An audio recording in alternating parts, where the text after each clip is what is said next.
Génibet, Paris-Picardie. En ce moment, profitez de 250 € de bonus de bienvenue.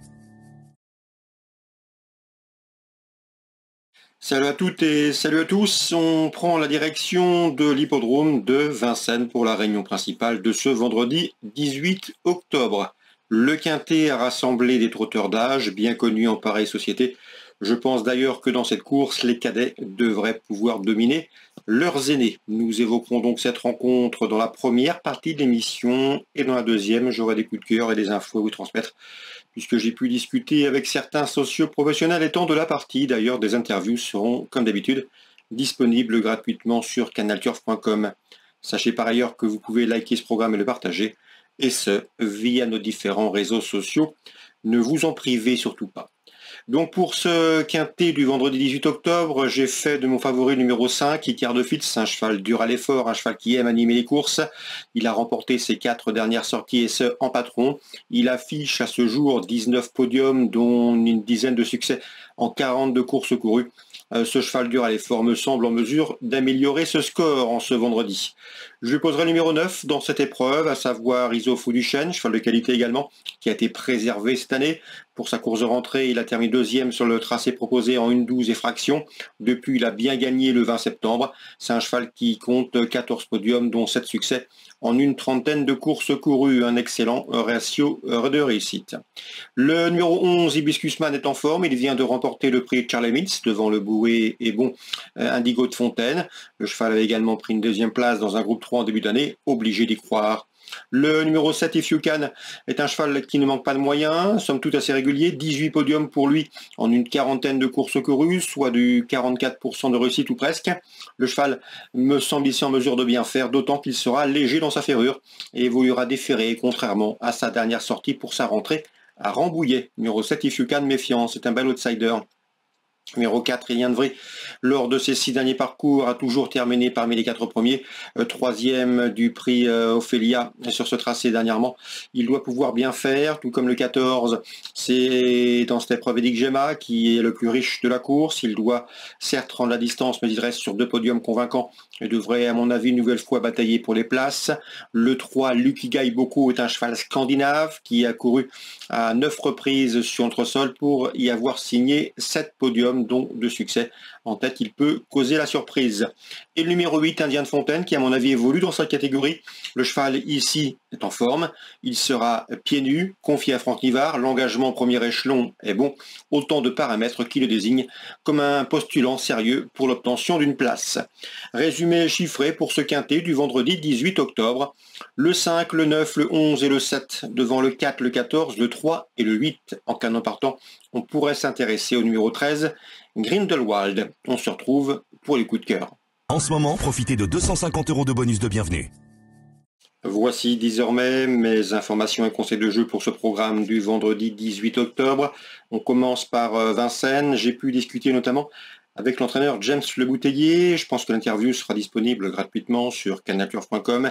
Il présente 2 partants dans l'épreuve d'ouverture. Le 112 Historic Day, numéro 13 As de Cambre, qui ont une tranche de gain quasiment similaire. Mais attention, ce sont 2 éléments différents. Historic Day est un cheval qui a de la tenue, davantage de tenue que As des Cambes, un cheval qui peut être lancé dans le dernier kilomètre. Le cheval est en forme, il a bien couru dernièrement. Ici, dans ce lot, son entraîneur l'estime capable de se mettre en évidence. La course devrait être rythmée, ce qui ne va pas le gêner. Donc, et concernant le numéro 13, As de Cambre, lui, il est préférable de le courir caché. C'est un bon sniper, un cheval qui sait finir vite sur un bout, sur 200-300 mètres lorsqu'il bénéficie d'un parcours caché. Si tel est le cas, il peut également prendre une place. Donc petite préférence pour le 112 Historic Day en valeur intrinsèque, mais s'il a le bon parcours, le 13 As des Cambes, le 113 a les moyens également de prendre une place à Bellecote. Je le reposerai dans cette course 2 Européens, entre guillemets, numéro 10 Maskov, un cheval qui est finlandais, qui possède des lignes intéressantes à mon avis. Pour ses débuts en France, il convient de lui accorder du crédit. Et le numéro 11, Fighter Somoni, qui vient de collectionner les bons résultats, notamment entre montées, mais il y a également des références à faire valoir au sulky. Donc le 10 et le 11 des trotteurs européens ambitieux, le 12 et le 13 pour l'entraînement de James Le Bouteiller se tiendront en embuscade.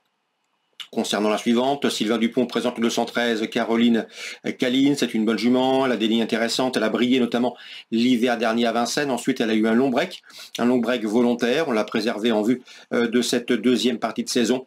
La jument a maintenant 3 parcours dans les jambes. Elle est presque à son top ou pas loin de son meilleur niveau. Elle est allégée dans sa ferrure contrairement à ses 3 derniers parcours.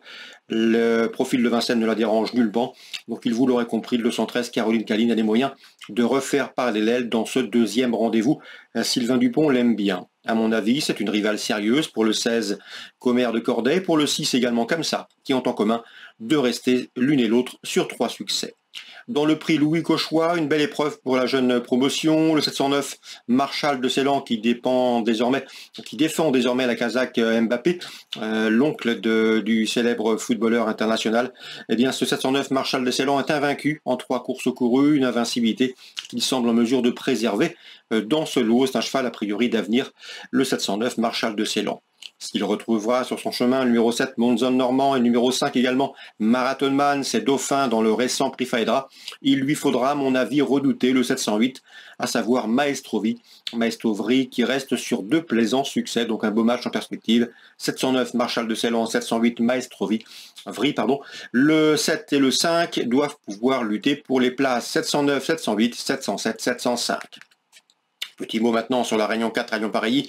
Dans l'épreuve d'ouverture, la première, 3 chevaux semblent se détacher. Le 103 Green Cap et le numéro 4, à savoir Grand Détour, d'une louable constance depuis leur début.